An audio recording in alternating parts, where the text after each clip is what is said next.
mag-demutan sa pagluto og cinnamon roll bisan og first time na ko ni.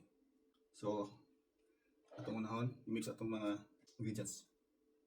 3 cups ng flour, bread flour, salt, 1 teaspoon salt.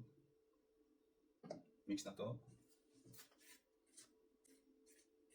Tapos lagay natin ang 1 cup na lukewarm na milk. Ang 1/4 cup na melted butter. Isang large egg. 1/4 cup na white sugar. And instant dry yeast, equivalent to 1 tablespoon. Haluin na natin.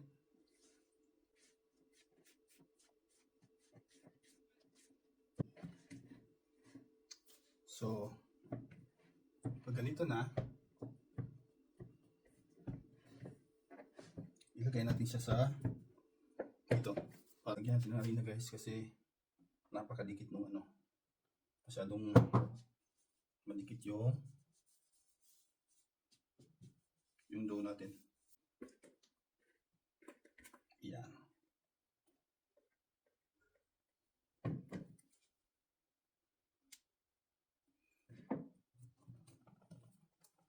Hinidal natin ng 10 to 15 minutes hanggang maging smooth siya. Optional lang itong ano guys. Itong 1/2 cup na bread flour para di siya dumikit sa kamay mo. Tapos pag naubos mo siya, huwag mo nang datagan. Tama na yung 1/2 cup. Kasi magiging hindi maganda yung kalabasan ng bread mo. Ayan. Kaya siguro yan. Smooth na siya. Ayan natin ito guys. Lagyan natin siya konti ng oil. So ibabaw. Let's rest this for an hour or until doubled.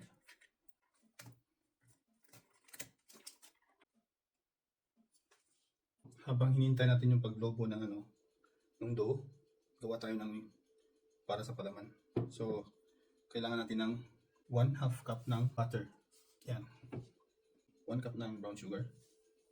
2 hanggang 3 kutsara ng cinnamon powder. Tapos haluin lang. Gawin natin yung pang glazed. Kailangan natin ng 250 grams ng cream cheese. Lagyan natin ng yung icing sugar. 1/4 cup. Lagyan natin ng 1/4 teaspoon na salt. Tapos yung vanilla, 1 teaspoon. Yan. Tapos yung gatas natin, pwede hanggang 1/4.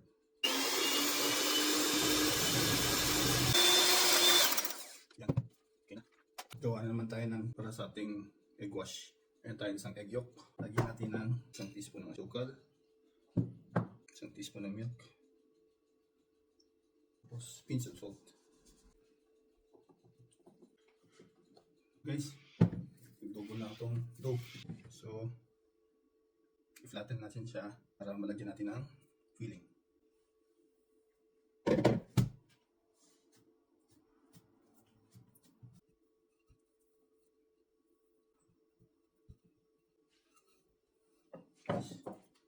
Lagyan natin ng filling.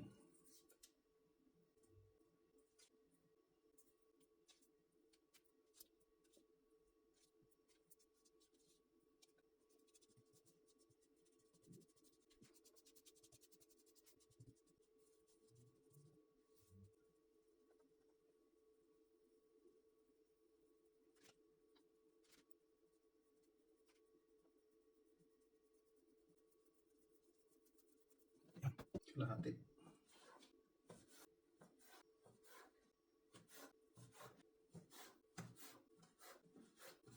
Yan. Kasi ito 12.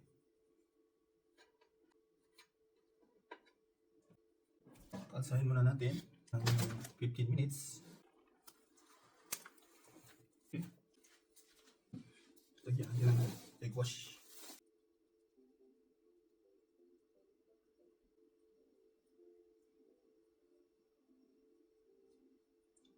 Ayan. Tapos i-bake natin ng 20 minutes.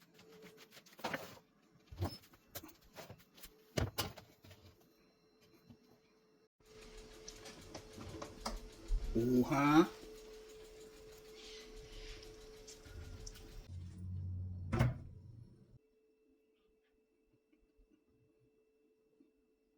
Bigyan ng tapis.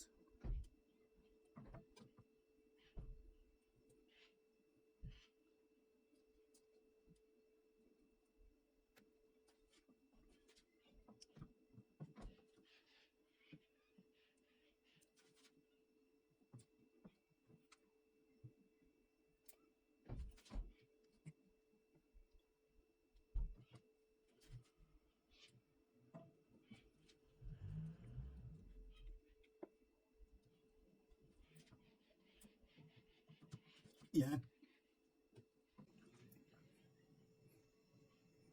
Taste test ha. Try natin yung ating ginawa.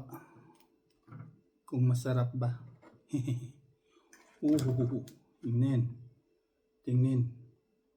Tingnin.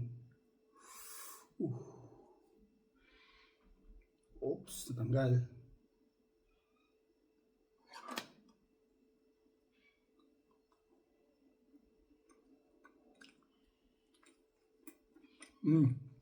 Lasang cinnamon.